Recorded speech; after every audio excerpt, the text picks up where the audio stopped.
Today we're going to be installing fret markers and working on the radius.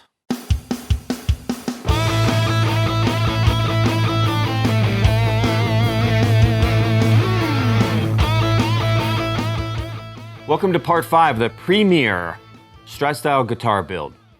This series is based upon how and what I teach to my college students at the local community college where I teach electric guitar making. And it's modeled after class-by-class sheet that I've been going through. Part 5 talks about installing fret markers, radius in the fretboard, and installing fret wire, and then flushing the ends of those fret wire. I've just realized that this is going to be way too much information. In a single 4-hour class, I can cover this in about 2 hours. Doing a video, though, it would cause the video to probably be an hour long to cover both of these. So I'm going to break it in half, and I'm going to do a part 5A and a part 5B. This will be now part 5A, and I hope to follow it very quickly with part 5B to not keep everybody waiting too long. So we're going to focus on the fret markers and the fretboard radiusing process, covering several different ways to do it, and discuss also single radius and compound radius. So we're going to get into a lot of detail on this subject. The interesting thing about the next two parts is no templates are required for them. Okay? So I don't have to make a sales pitch for my templates, but I will anyway. If you already haven't purchased templates, or you haven't made your own, or you don't intend to, contact me at info@maximumguitarworks.com. Those who've already purchased them, thank you. I appreciate that support. That support is what allows me to do these videos. Since I'm talking about templates, I also had a custom request for one of my auto alignment fret slotting template jigs that would be compatible with the miter box fret slotting system that StewMac sells. So I recently completed the first one of those and sent it off to a customer, but now I can offer that as a standard product variation from my normal auto alignment fret slotting template to be one that's compatible with that StewMac device. For those of you who maybe don't have the resources to purchase my products and templates, certainly do the best that you can, and that's what's important, but please at least share knowledge with other people in your circles or communities and let them know what we're doing here as far as guitar instruction goes. All right, I like to do the fret markers before I end up radius in this, because the fret markers are obviously square, or flat, I should say. And therefore, if we install them first and then we radius, it will be radiused with the fretboard itself. So that is the order of operation that I prefer. So we're going to go ahead and do some marking and drilling for the fret markers, and also in the side for the side dot markers. Now let's talk first about materials. The easiest way to get fret dot markers is just to buy them. Common sizes for the fretboard are either 6mm or 1/4 inch is the most common size, but they also make them in other sizes, 5mm, 4mm. If you're looking for a little custom touch, you can certainly purchase them that way too. But today we're going to be working mostly with 6mm dot markers on the top and 2mm dot markers on the side. Those are the standard sizes I use most of the time. Now, if you've seen my guitars, you do know that I have a custom 12th fret, which is basically like a circle, or a ring, I should say. Not a circle. Pretty much all standard fret dot on Fender style are circles. Ring. And so the ring I have either custom made out of certain materials, or I make them in-house depending upon what that material is. And so you're going to see the way that I do that today also. If you're capable and willing to invest the time to make your own fret dot markers, you could do something like this. I've got a sample of materials here. I've got some little pieces of actual mother of pearl. I've got some reconstituted stone. This is laminated abalone shell. And then this is some acrylic mother of pearl, and kind of a purple version of that And these are all different things that you can make the dot markers out of, and plus there's a whole lot more. Now I glue them onto a substrate, in this case a piece of acrylic, and I will mount that onto my CNC, and I'm going to cut out stones and try different things out and see how it goes. But that is something that you can do if you have that capability. All right, when we mark the fretboard, really a couple tools that we need is a good straight edge. I like a little 6-inch ruler, and you're going to need a pencil, preferably something either extremely sharp or a mechanical style pencil. Now, when you're working with darker fretboards, it becomes increasingly difficult to see the lines that you're making. So what you can do is either use something super fancy like this, which is a light colored pencil. This happens to be a green lead pencil. Or you could use a standard if you first lay a light color piece of tape down the center of this, so that'll provide the contrast that you need. All right, for today, let's go ahead and use the tape method. Now, the first thing you want to do is identify which frets are going to get a marker. Now, this seems like a very elementary thing, but if you mismark and put markers in other than the standard fret areas, it could be a little bit confusing and hard to recover from that. So that might be one of those design modifications that you come up with as, oh yeah, I think the 2nd and 4th markers are better than the 3rd and 5th. Okay, don't go there. So I'm just going to make sure that I identify every one that's going to get a marker. But I'm going to mark those while I have a clear head and I'm not too focused on things, because it's easy to mess it up as you go. So I've identified that. The next thing that I'm going to do is to draw a center line all the way down the middle. Now, it's not necessary that you do this step. Typically, what we're going to do is take an X pattern from corner to corner. But I found that the third reference of a center line helps find any deviations to my X. And then therefore, we can kind of adjust to get it right the first time.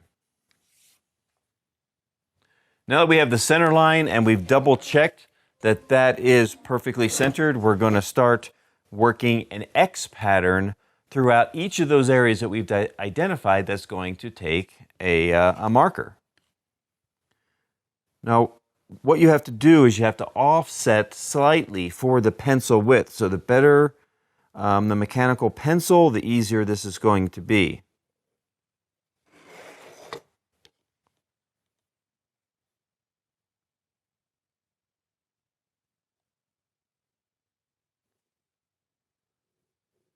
All right, once we have the X pattern on there and we validate that it intersects each other right on the center line, then we can go ahead and use our punch in order to establish a little hole for our drill bit to start.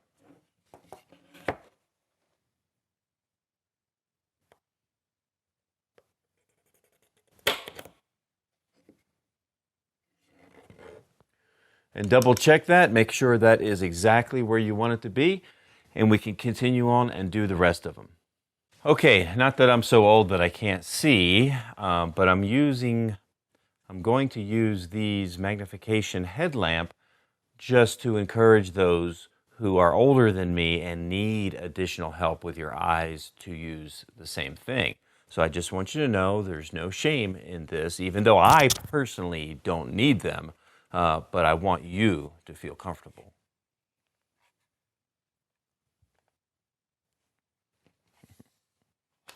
All right, for my 12th fret marker, I'm doing something a little bit more unique with the ring as we discussed, so I can't punch a hole into the center the same way because of the technique that I use is different.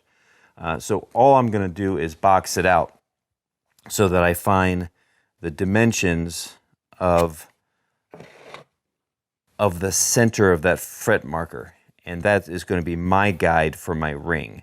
Now, if you're doing more of a traditional Fender style with a double 6mm or 1/4 inch dot at your 12th fret marker, then all you do is take the two sections here that you've subdivided the fretboard in the center, and you then further subdivide each of those halves into half, and now your X goes from center line to edge on each side, and that produces the spacing that you need for the double dot marker. Now certainly you can do whatever dots that you want, whatever configuration. I've seen offset dots, I've seen things that are kind of staggered down, and whatever you want to do, it's your guitar, you can do whatever you want. I'm keeping it mostly traditional with the exception of my 12th fret marker. All right, let's come in close and just look at what we've done here. So we've got our X plus our center line. And I just marked right in the center. Now here's what my 12th fret marker is going to be, and I am going to use abalone for this guitar unless I change my mind before I glue it in. But I special cut that one out myself in-house, and that will go in the center of that block. And then I've got pre-cut 6mm abalone shell dot markers that I just bought in bulk. There's, whatever, by the hundreds of them, and that will go into all the main dot markers. Okay, what I'm going to do first is drill for my 12th fret marker. Now, again, it's easy if you're just doing the standard 6mm or 1/4 inch dot markers. That's certainly the easiest way to go about this. But I've got my little thing going, and what I have found is that there's always a way to accomplish something that you want to do. I could certainly cut this out with a Dremel by hand. That's a little bit tricky. I could get a little template and use that to cut it out. But what I have found in my case is the appropriate size hole saw ends up cutting the ring that does exactly what I want. I just had to remove the center drill bit out of there. And it works pretty decent. It's not as good as using a CNC to cut it out. However, not everybody has that capability, so I'm just showing you more an example of how you can get creative. Not that I'm looking for you to mimic me, but just as an example of how you can get creative and figure out a way to do things that are a little bit unique. All right, once I get it clamped down, I will just lighten up my downward pressure, and I will rotate by hand.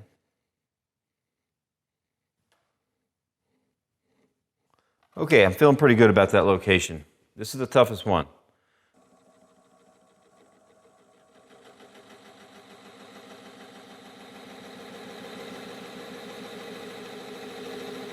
Okay, remember, take your time when you're doing critical things like this and follow the old rule to measure 14 times and cut once. And what you should have is something that works out pretty good. And that is going to be an excellent fit right there. That'll just get epoxied into place. And that's nice. These other markers are going to be so easy compared to this. You see that little bit of wobble? That's it trying to self-center. So let it self-center. And then when you feel like you have it pretty good, then hold down with more pressure to keep it stable. And I'm keeping an eye on the depth. I've got my stop set.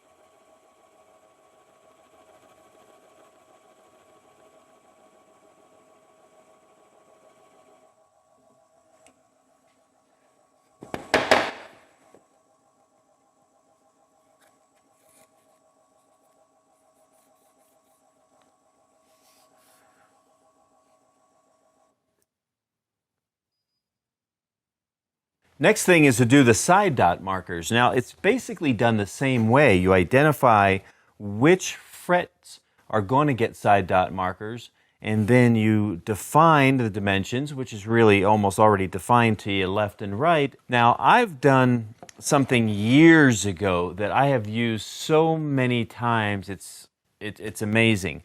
But I built myself a jig that has a slope in two different directions so that I can take my neck and I can slide it into this, and it's flush with the top for the standard dimensions.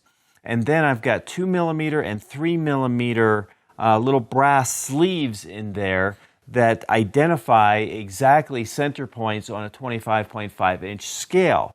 And so I've saved a lot of the process here, the repeatability, and I can slide the neck left and right until I get that dead center and lock it down, and then I can slide it fore and aft and get that perfect position. And then I'll go back to the drill press and I'll drill all my 2mm holes without taking the time to do all the measuring. Now I take this to school and I have my class use it, and pretty much everybody chooses to do it that way, and it saves a little bit of time. Certainly going through and marking with your X pattern on every single one is no big deal. It's very easy to do, just takes a little extra time to do it. However, I've been asked so many times about this jig that I've never made available for sale, and I will tell you this, I could re-engineer and redesign this to be even cooler and smoother than even this one that I did many years ago, and it would be extremely functional probably for as long as you're building guitars. But it's not worth creating all the files and everything that needed to be for one person. So if I had maybe at least 10 people that were interested in a jig like this, I don't know, I haven't thought about the cost, but it wouldn't be terribly bad. 10 people that wanted it, I would probably be willing to go and draw it up and make all the CAD files in order to cut this out on the CNC to be exactly like you see it to be, only better. Okay, we'll give it a close-up again just to see the 2mm brass insert I have positioned on the center line and just barely touching the maple. And the offset with the brass sleeve will cause that hole to be ever so slightly, maybe a 32nd of an inch above the maple, which is where I want it to be. And all of these are going to be in that exact parallel position all the way down, with only really validating the alignment left and right with the first and last fret. If those are good, then everything in between there will be good.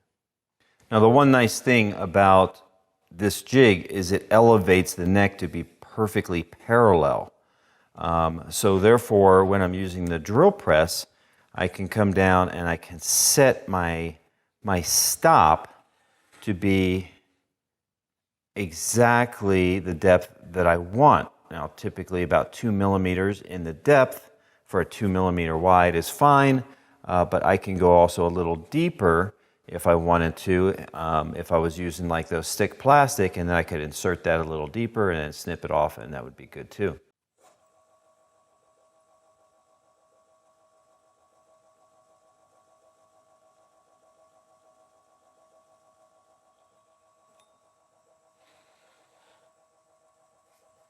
You know, if there's a hard way and an easy way to do things, I prefer the easy way.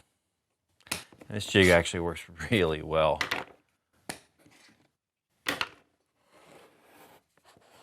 Just slide that out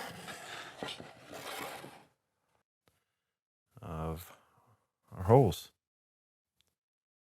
Centered and equal distance away from the maple.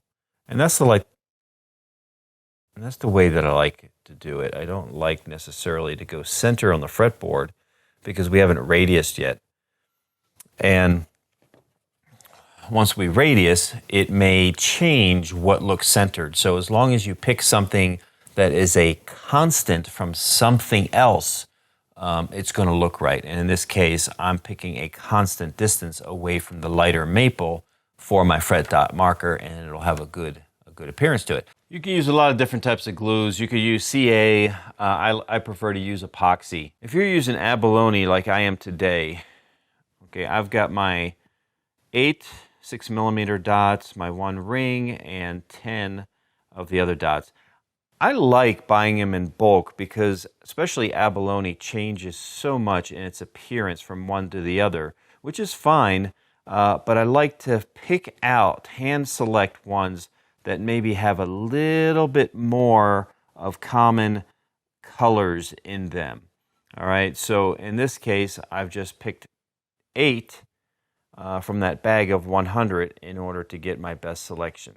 So I mix up the epoxy, and I want it to be not necessarily 5-minute epoxy, because that doesn't give me enough time to work. But I certainly would like it to not take overnight either. So something in between. This will take about 30 minutes to cure. And again, those watching these episodes might be a lot older than me and need help, seeing this fine detail. So I'm going to wear this only because I want you to feel better about having to do that yourself. Okay? So I will use that. I will use some little tiny tweezers, and I'll get that set in just the perfect spot there. I'm going to press these in pretty firm because I didn't drill my holes too deep. So therefore I want them to go all the way to the bottom and squeeze out just a little tiny bit. If you drilled your holes too deep, it's not a big problem, but what you have to do is, instead of pressing them down as firm as you can, is to use some sort of straight edge to press them down like this to make sure that they only go as deep as the surface of the fretboard and they don't go any deeper. So that's kind of the technique that I use when the holes maybe are a little bit too deep. All right, now that the epoxy is cured, what I like to do is come back in and just file down all of the shell dots, in this case, abalone, just so I'm not having to sand it. It's a different density than the fretboard, so it may not sand as evenly as the wood. So if I get it flat to start with, and it being in the center of the ridge mostly, it won't have a whole lot to sand.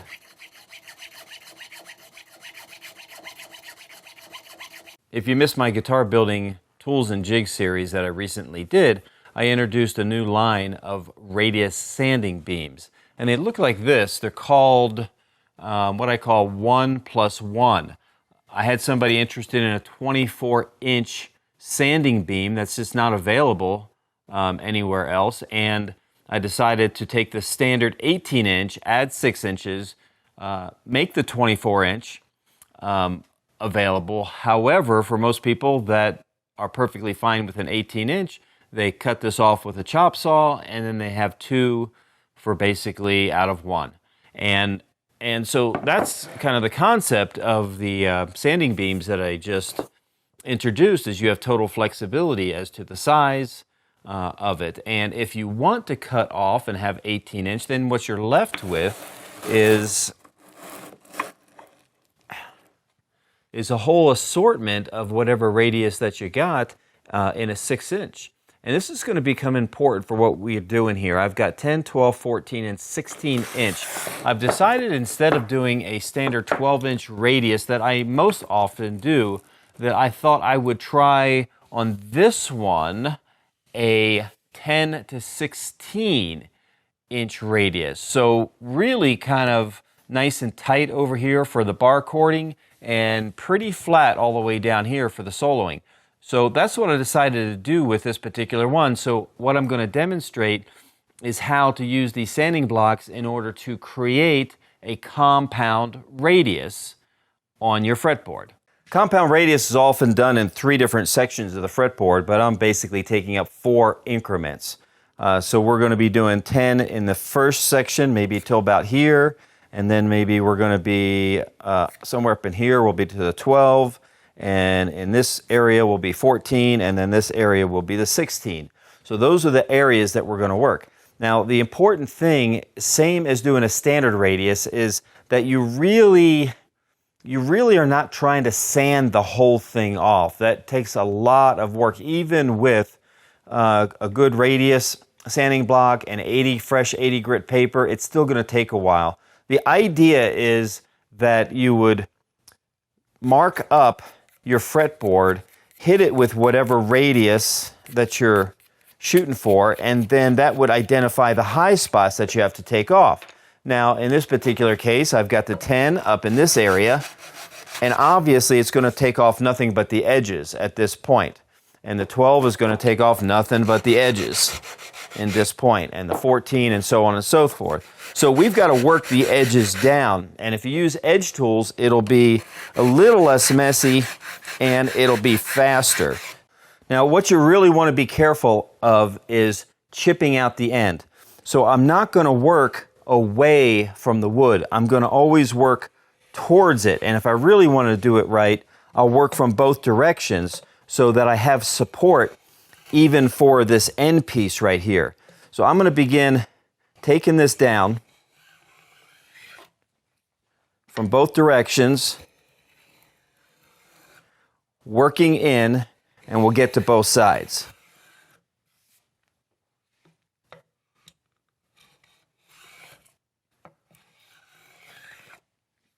Getting some pretty good chips there. I know I'm getting a good head start on this. I'm going to flip this around just for ergonomics. And let's catch the other side. I've got a tighter radius here, so I got more that I can lose.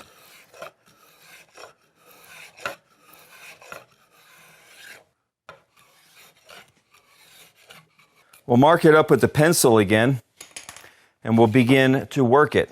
Let's work the 16 area, see how we're doing. I got about half of the work done, I think.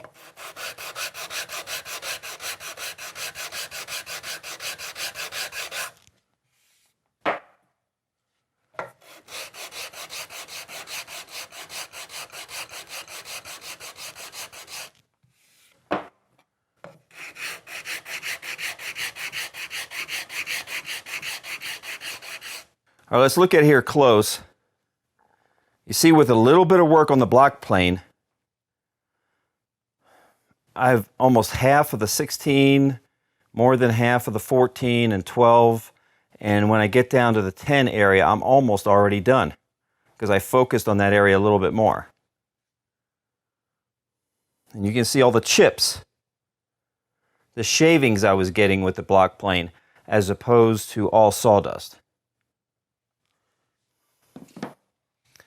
So what I'm showing you is the correct way to get down to your close.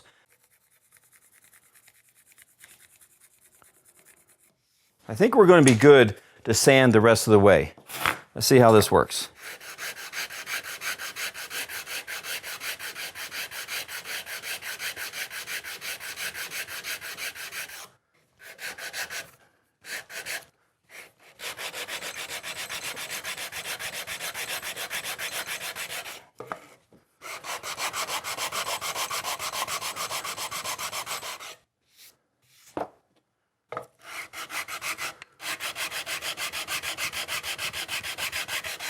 So here's what you do in a conventional way, is you then get the straight beam out and you begin to work in a linear parallel, I guess would be a better word, maybe both, parallel fashion.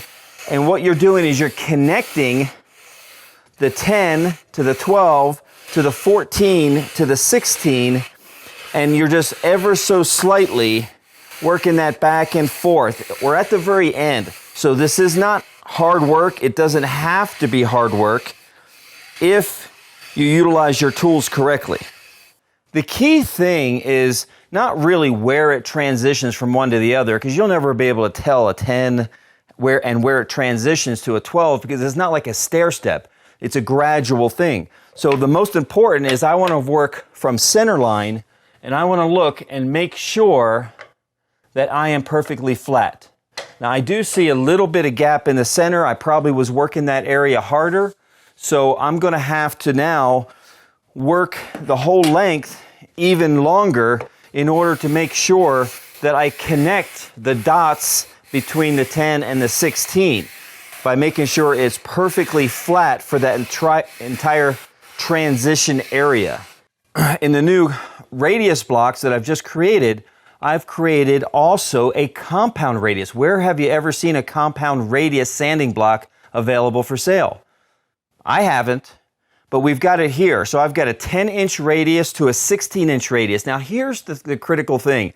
It is perfectly flat and transitioning from 10 to 16, and I built these 20 inches long so they overhang the fretboard ever so slightly. And now what we're going to do is we're going to work this with no more than about an inch stroke, and that won't distort the angles. It will just kind of take it down nice and easy, and it will allow us to get that same smooth arc as opposed to trying to work it like this, and then if you spend too much area one or the other, you're going to start dipping off of one side. So this is a little bit more consistent that we can do.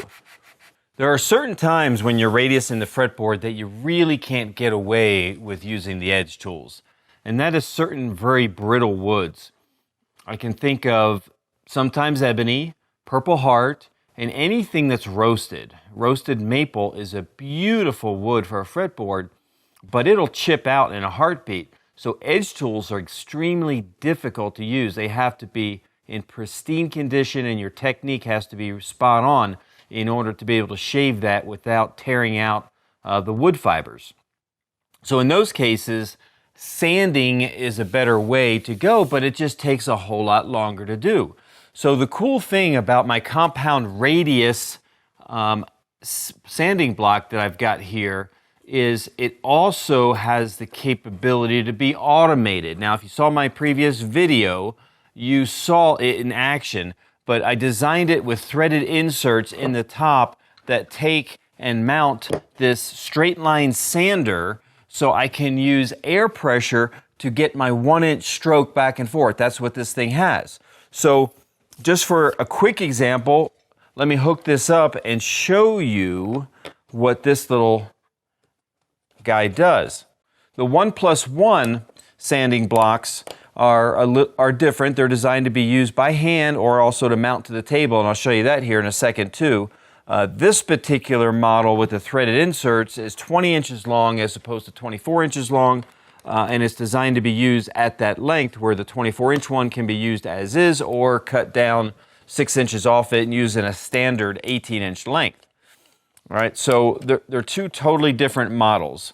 The regular model I sell for $75 plus shipping, and this one is $85, and obviously doesn't come with the sander. The sander is on you, but pretty much every single model that I saw out there had the same specs to it and the same mounting method.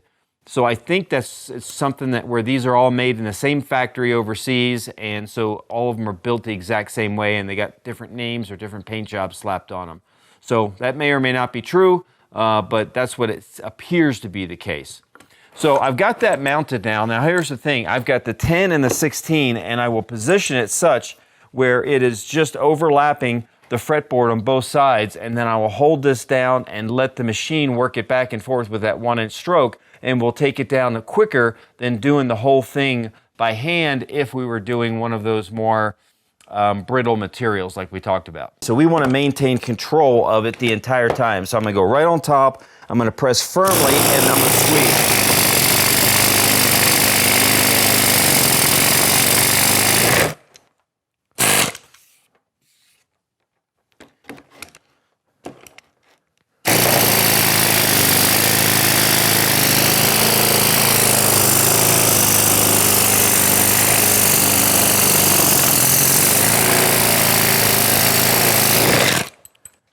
Now, I didn't have to remove that much since this is already radius, but look at this dust that it's creating. That is really quick work out of this process. And again, it's using the same 10 to 16 compound radius, so what it's producing is a 10 by 16 compound radius going straight down on this. Let's show you one other thing. Now, even though these sanding blocks are form contoured for a really comfortable grip on the top, it's also perfectly flat on the back. So another common use of these, clamp them flat on the table like this, and then what we can do is we can put the neck upside down on top. Now the advantage of this is you can really visually see when you're going dead straight fore and aft, dead parallel, okay? Because if you start angling this, it's going to produce an uneven kind of a warp into the fretboard. So by doing your last strokes upside down like this and working it fore and aft, you're going to get the absolute best results. And again, I'm just doing about a 1-inch stroke for the final processes. And now as we work this and we come back and we look, let's get down, eye level.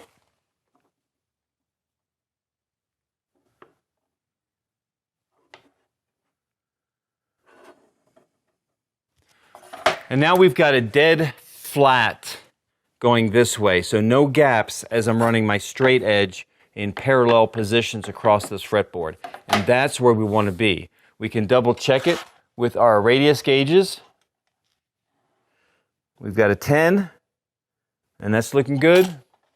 And we've got a 16, and that's looking perfect. So we're right on the money there. When I'm done taking the bulk of the material and I'm happy with how flat it is, then I'm going to start working up in grits. And I'm going to still use this block. I'm going to take this off. I'm going to try to save it because it's not worn out. And then I'll step up to 120 grit.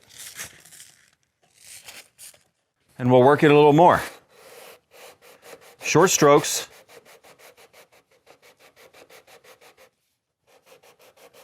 Very parallel.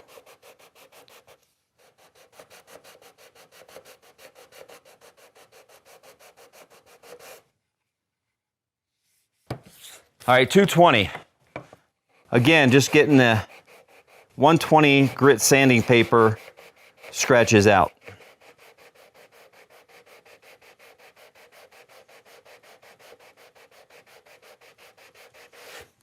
Now we're going to go from 220 to 320.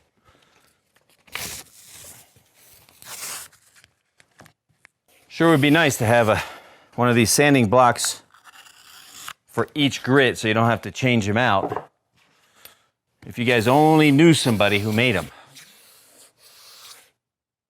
Yeah, I make them. 320. Short 1-inch strokes.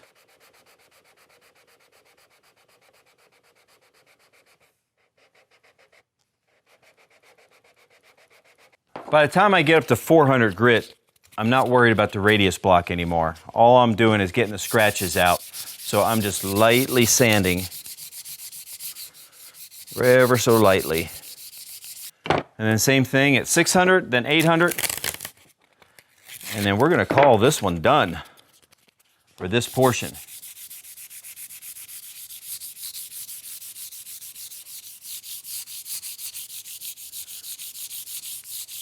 Clean it off with a little naphtha. Begin to get a feel for what this is going to look like with a nice oil finish on it. All right, and here's the close-up. Fret markers. Compound radius.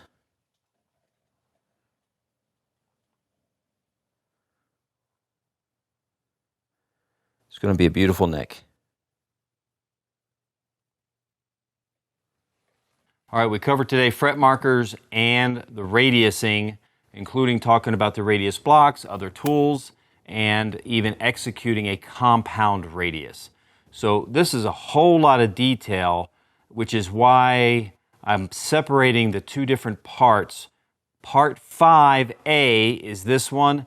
Part B is going to be the installing of the fret wire. Normally, when I'm in a class, a 4-hour class of live students, I can do this in a couple hours and get all of this done.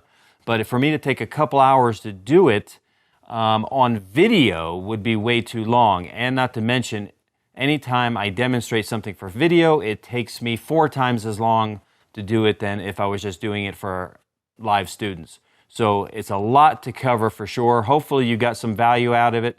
Wait until the next episode on installing the fret wire. That should be a little quicker, but that'll wrap up officially part 5 of this premier Stratocaster style build that we're going through. Until next time, remember, no matter what you do, start with excellence.